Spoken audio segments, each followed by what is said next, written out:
puasa itu tidak wajib untuk orang-orang ini. Jadi ada ya orang yang tidak diwajibkan untuk berpuasa. Oh Ustaz, bukannya puasa itu wajib ya?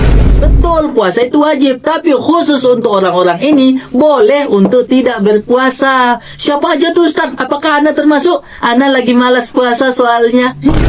Nih dengerin, 8 jenis orang yang tidak diwajibkan berpuasa. Nomor 8, kayaknya banyak nih di Indonesia. Yang pertama, orang yang sakit parah. Ini nih ada sebagian orang yang sakit parah. Kalau dia puasa kata dokternya nanti bisa bahaya untuk kesehatannya. Maka orang seperti ini boleh tidak berpuasa. Tapi yang betul-betul sakit ya, bukan sakit yang dibuat-buat. Ini sakit kepala dikit doang, sakit perut dikit doang, kemudian mau membatalkan puasa.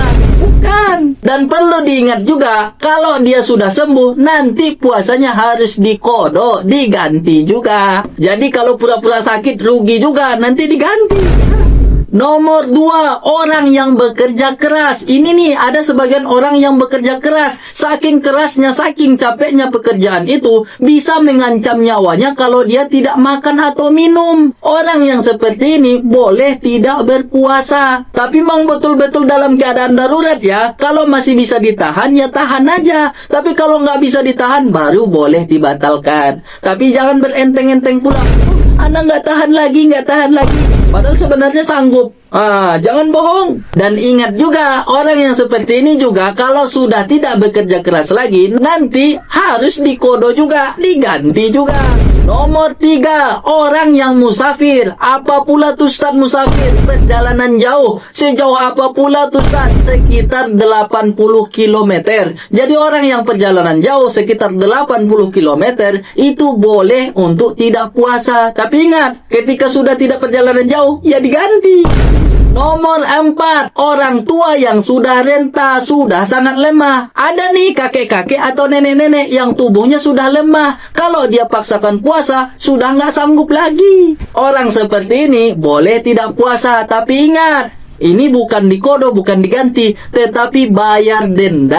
Dendanya apa pula Ustaz? Memberikan makan kepada fakir miskin sekitar 6,7 ons beras untuk setiap satu puasa yang dilewatkan. Nomor 5, orang yang punya penyakit gila. Ini ada nih sebagian yang punya penyakit ini. Semoga kita jangan sampai kena. Orang yang tiba-tiba gila, tiba-tiba sembuh. Tiba-tiba gila, tiba-tiba sembuh. Orang yang punya penyakit seperti ini, ketika gilanya kambuh, maka boleh tidak berpuasa. Nomor 6, perempuan yang sedang haid atau nifas. Ada nih perempuan yang sudah sampai ke tanggal merahnya, dia tuh boleh nggak puasa.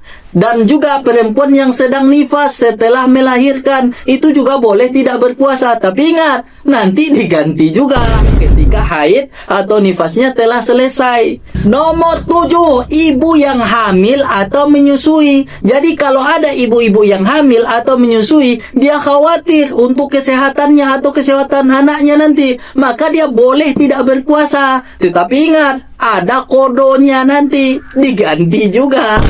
Nomor 8, sekaligus yang terakhir. Ini nih agak banyak nih, yaitu anak-anak. Anak-anak yang belum mencapai balik. Kalau laki-laki ciri-ciri balik, dia sudah mimpi basah. Perempuan kalau dia sudah balik, itu adalah haid.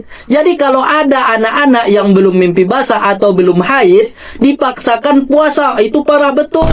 Dia tuh tidak wajib untuk puasa. Tetapi Ustadz, Ana masih kecil, disuruh juga puasa Ustadz. Itu untuk latihan ya. Jadi kalau ada anak-anak yang disuruh puasa, itu bentuk latihan. Tapi jangan pula karena sebab ini malas pula puasa.